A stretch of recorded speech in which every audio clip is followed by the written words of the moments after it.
G'day Bomber fans, we have got another weekly news report to get through. There's more stuff going on at Bomberland. There's some AFLW, some VFL news, but most of this video is going to be about training, the recent match sim sessions, what's been happening this week at training. There's some weirdly positive injury updates. It's odd, isn't it? It's almost eerie. So keep crossing your fingers, keep crossing your toes, keep touching all the wood you can.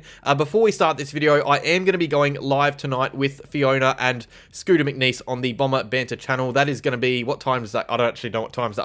I should know what time that's going to be. Okay, so at 7:45 Melbourne time, I'm going to be going live with Fiona and Scott, and we're going to be listing off our round one team for the Bombers. So stay tuned for that. Tune right in after this video. This should be out just before that, which is fun. I've also just finished recording a long video with Dylan Alexander. That's going to be out in a couple of days, so stay tuned for that as well. Plenty going on. Let's get into it. Alrighty, as always, we start with a bit of a training report. There's only been the one session this week. It's been a bit of a lighter week so far. We're up to Wednesday, and it's just the only session that's been today. It was a lighter session. That's because the boys had that 4 or 5 day break over the long weekend with the public holiday, and I think that is probably for the best, because I saw the forecast in Melbourne yesterday. I don't know how you guys are alive right now. It looked absolutely shocking. It's been boiling across the country, over here in Adelaide as well. And I think it's important to note, so, you know, some might say that the players are soft for not training on these days. Not that they're scheduled to, but the recent training session, I think it was on the 26th of January, the Adelaide Crows had a session in the morning on a 40-degree day, and from all accounts, it did not end well. It was not pretty. There were players cramping up left, right, and centre. There were some having to leave the field with dizzy spells. So, you know, yes, you want these guys out there training as much as possible, but there comes a point where you got to say, maybe Mother Nature, you know, just has a plan and doesn't want the boys training, you know, too much. So luckily, the Bombers have avoided the worst of the heat wave. I don't think it's going to get much hotter in Melbourne, or as hot as it was yesterday at least. But yeah, today's session, it was a light skills-based day. Quite a few out on the track working in their zones, a lot of ball movement drill. I'll talk about in the injury update in a second, but there were quite a few players that are integrating into main training again, which is really good. But yeah, these midweek sessions are often really light, and they're kind of easing into what's going to be a harder session on the Friday, so that's always a good thing to note. It's not, you know, it's more for players to develop their own skills. You'll see a lot doing one-on-one work with guys like David Rath on their kicking. It's not really structure or system based. It's a lot of kicking, a lot of some marking drills, ball movement. The team trying to move the ball forward as they've been trying to do all pre-season. You've got the rucks kind of split up doing their own work as well. But you're going to have another match sim session on Friday, I believe, which is really good. As I said last week, the Friday sessions, or the end of week sessions, are going to be the match sim sessions from now on. I reckon that's kind of to put it in line with what the AFL is going to be like. You don't play AFL games midweek, so we're now doing our harder session, the AFL-like sessions, game-like sessions on the weekend or the Friday as well. So practice games now less than a month away. These match sims are going to really start ramping up, which is good. Speaking of match sim, there was a big session last Friday, which I haven't touched on yet, and I'm excited to, but it was probably the biggest match sim of the preseason last Friday. It was, again, Team A versus Team B kind of vibes, and from all reports, it was a really strong and positive day. There were quite a few bullish reports from the day. Rick Edwards managed to catch some really good highlights, so if you're on his Patreon, go check those out. But there was a really nice Vigo Vicentini dribbling goal from the boundary, and another where Kako was, playing soccer on his own and weaving through packs and everything. Kako was, again, one of the big performers from the day again, it seems. And his good mate, Nate Caddy, was the other. These two have just been doing really well at training lately. Caddy was apparently all over Ben Mackay when positioned on him, which is, a bit of a mismatch, considering Caddy is pure athleticism and Mackay is that big grunt. So, yeah, it's no surprise Caddy got the better of him there. But, yeah, there's a lot of real promise out of the young group, again, that came through this year. Jacob Farrow is really starting to get a lot of praise, not just from track watchers, but from his teammates now. He's the name really going about in all the interviews. He's one to watch for an early debut, I'm going to say. But he's been playing in the B team midfield alongside Dyson Sharp and Elijah Sardis, and apparently these guys really are holding their own against some of the, the more senior players at times, the Caldwells, the Parish, by the way, was again racking up the pill. And another one that I keep hearing about, by the way, Archer Day Wicks. He's apparently looking really aggressive and hungry out there, which you really love to see. I don't know if it's a watch for senior footy just yet, but the fact that, these guys, even someone like Jaden Newen, who's been impressing at training a lot recently as well, the fact that they're announcing themselves in match sim this early is a really good sign. It might not mean round one or anything, but the fact that, you've got these young players just impressing, it's always good. It's not just the sharps and the Farrows, the caddies and the Kakos, these high profile, high-end draftees impressing. It's also the guys that fly under the radar that, Day Wicks and Newen are both rookie draftees from the same year, and they're both impressing in training recently. So that's good, because it's really, if those ones can come across and just, impress, not just in training, but in AFL matches and become first-team players eventually, hopefully, that's what you want from a rebuild. Not just the high-end draft picks doing it, but the rookies as well. So if we can integrate them into the first team a bit more, it creates really good headaches for the match selection committee. Plenty more match sim to come. This Friday, as I said, in 2 days, there'll be another match sim. If you want genuine match sim reports, check out Bomber Banter, check out Rick Edwards, Patrick Ryan on Twitter, Charlie Don's posting good photos. So many great accounts out there in the Essendon community doing really good stuff at training. I'm, of course, based in South Australia, so I get all my information from them and others. But check out Bomber Banter, check out these guys if you want good training reports. But the good news is plenty more match sim to come, and not long now until the practice matches. Now, some little side notes from match sim and training in general. So we're starting to see the team system and structure, in show a bit more than it was in the back end of last year, as I talked about a lot. Last year's the November-December period is all about fitness, and then once you get to January and February, it is all about structure, system, and of course, that's where you find match sim. But some side notes to come out of that are the individuals and the roles that they're playing, and more importantly, some of the new roles and the positional switches that are occurring, which is really fun to talk about this time of the year. It happens at every club. Every team is trying to, transition and transform in some way, and Essendon are no different. So, when players are training in new spots this early, it doesn't lock them in for that role. We should start by saying that. I'm not saying that player A is going to play in a certain position. Quite often, it's just a test from the coaches, and sometimes it doesn't work, but often it does work, and you see players move into new positions because of it.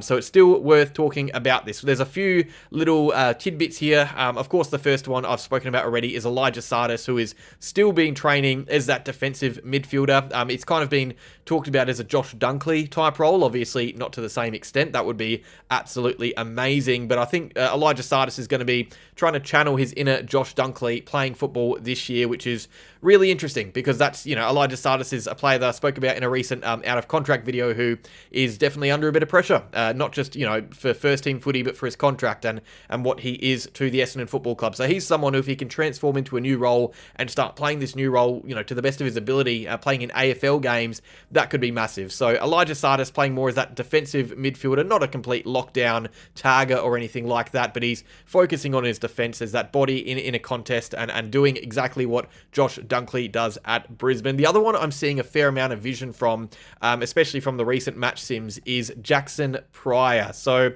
this is an interesting one, because Jackson Pryor joined the Bombers right after Jake Kelly surprisingly retired. Jake Kelly, of course, was that hard nut defender who eventually, for some reason, started playing on a wing. Jackson Pryor joins the Bombers, hard nut defender. Now he's been playing on the wing a little bit in training. So he really is a Jake Kelly 2.0. It's something that Kelly did late in his career, move onto the wing. Pryor's starting to do it now as well. I will say, though, it's less surprising seeing Pryor on a wing. Kelly, to me, was always a defender. He was a tough nut, just a pure lockdown. He was put on the wing. It was a confusing change, which was, probably more out of necessity given the lack of depth that we had in that position. Jackson Pryor, though, he's playing a fair amount of wing footy in training, in match sim, but that he's not a stranger to that role. He played it a little bit at Brisbane in some games. He didn't play it heaps at the Lions. He was probably, primarily a defender. And when he did, it was mostly, when he played at Brisbane, it was mostly in that role in defense. But he did play some wing footy at the Lions. So he's not a stranger to the role. And you can kind of see the idea. Like, he's a good long kick of the footy, a solid defensive operator too, so he can probably be that defensive wingman. I look to his lack of athleticism as something that could hold him back, and you know, that's why I'm a bit iffy about the move personally, but it is a test. You know, they're testing something. It might not be permanent. It may be permanent. It might not be, though. And the player that he's been taking wing time from lately seems to be Xavier Dersma. So quite often the wingmen in training have been Fiorini, Pryor, Cox, probably forgetting some, but those guys, at least in the last week or two, it's been those guys. It probably won't stay that way for the whole year. There'll be some changes here and there, but Xavier Dersma has been spotted up in the forward line a little bit more. Whether that is a solidified change or not, we'll wait and see. I forget who it is, but one of you in the comments last year was suggesting Xavier Dersma in the forward line quite a bit, so go crazy in the comments, say you've proved us all wrong, or don't do it yet because it's only been a week or two of Dersma playing forward in match sim. But yeah, those are the main ones. So Pryor on a wing, Dersma up forward. That's been happening the last week or two. Might change back to normal in a couple of weeks, but it's something to note. It's an interesting one because it's one you wouldn't expect. You know, I don't think anyone was really pinning Jackson Pryor down for wing footy in 2025, 2026. You've also got Jacob Farrow playing a bit more midfield minutes with that Team B structure, which is really interesting, and he's done some really nice things in the midfield as well. Archer May's been doing some ruck work. I guess, you know, kind of like a little Peter Wright type key forward who can pinch it in the ruck. I might be forgetting some. Zach Johnson's been playing on a wing, I believe, as well, I saw. So those are the main ones going around right now. I'm sure there's going to be plenty more changes to the team structure and system and positionally in the next week or two. All right, injury news. It is another eerily good week of injury news. It does feel like things are going a little bit too well. And I love that, of course, but also it is unsettling how well things are going at Essendon without injury. We haven't had a major setback in a little while, so please touch all the wood you can. You better be touching wood right now and crossing your fingers. I'll be doing it for the rest of the video.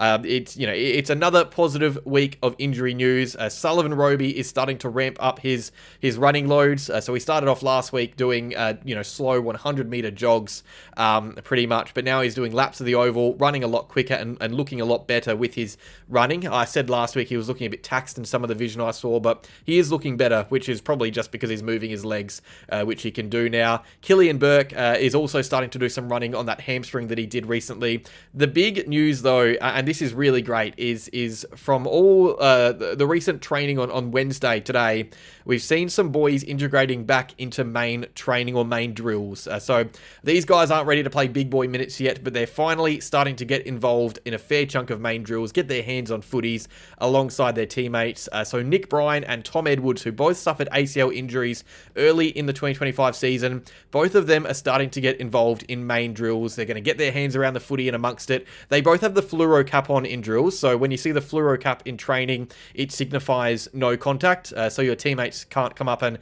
absolutely deck you. It's a no contact cap. But yeah, still massive steps forward for those guys. Huge work. Obviously, I talked last week about Lewis Hayes being a fair way behind. I don't know if he's going to be playing footy before the halfway mark of the year. But Edwards and Bryan are looking really good from their ACL recovery. Also good news, Will Setterfield. He is also getting back into things in a good way, into main training session. Jones the same. So these guys who have been off to the side pretty much all pre-season, they are finally getting amongst it. I wouldn't say any of them are genuine round one contenders or anything like that. I'll probably sit on the fence if asked, but I'll probably say no realistically. But the fact that I think the expectation for the ACL boys is that they're not going to be round one, but the fact that, we're seeing more boys come onto the track than off it is really good news, because that is all too rare at Essendon in the last few years. Like, realistically, every team has injuries, and I bet you a fair amount of money that there's probably going to be one or two more setbacks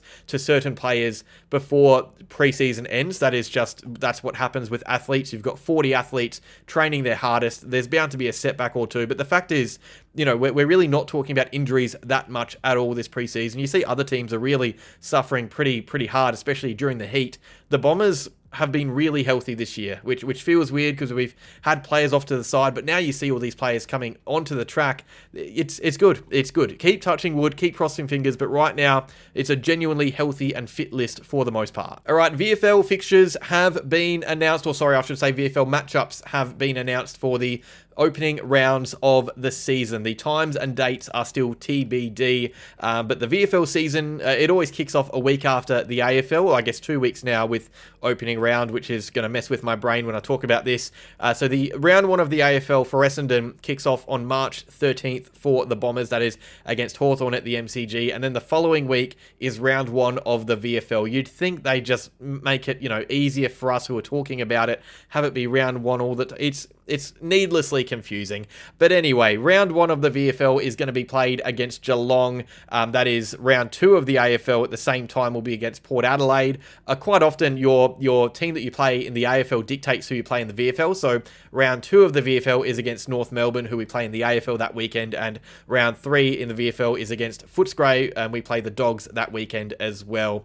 I think you look at I think the VFL is going to be talked about a lot this year, or just in the coming years, because even just talking about it now, it is getting needlessly confusing. What's really the point of it? I think this is it's starting to lean towards a reserves competition. That's the way I'm seeing it. I actually think Port Adelaide, one of the most historic SANFL teams, I think they applied to join the VFL not that long ago. And even more on that, you also have Channel 7 coming out and saying that they'll no longer show VFL games on Saturday night. That's another big indication that the state leagues are just faltering a bit. You've got VFL teams disbanding and being discontinued and everything. I think this is going to be a big ongoing discussion for the year, and I really wouldn't be surprised if the AFL do look at a reserves competition, which I think just makes more sense right now. Unfortunately, I'm not saying that I want a reserves competition. Like in an ideal world, the VFL is up and about and you get solid state league footy, because the vibes there are really good. I used to really love going to SANFL games, giving those state league teams a chance to shine as well. But a reserves competition does make more sense right now as the state leagues, continue to falter as we're seeing.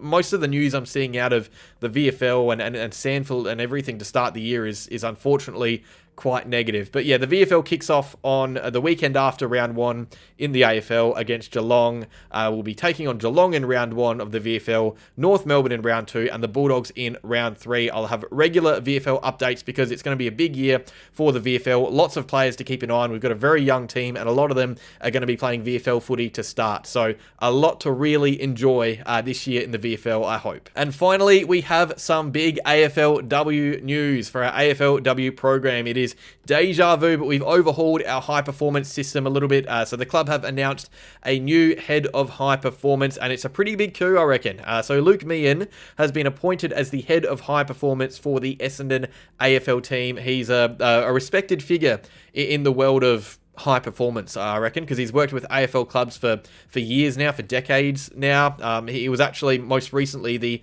high performance manager at Richmond, the AFL Richmond, which is, it's a big change. But it's a necessary change for the Bombers.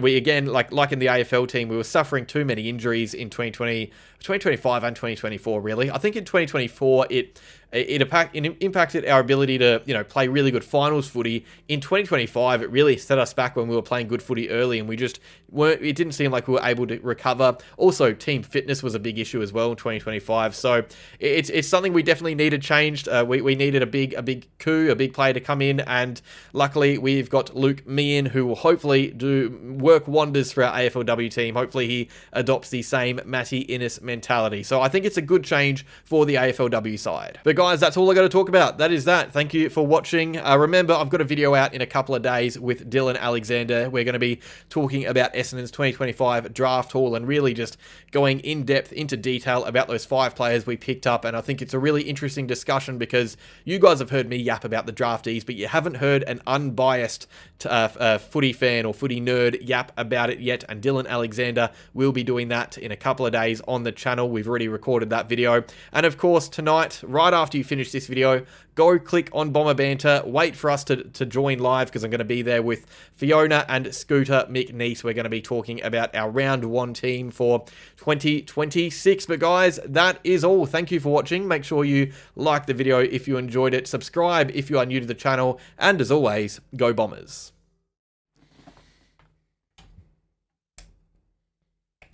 Oh my god. Stop. What the? Jesus. What are you doing? Oh god. Just stay still. There we go. Thank you.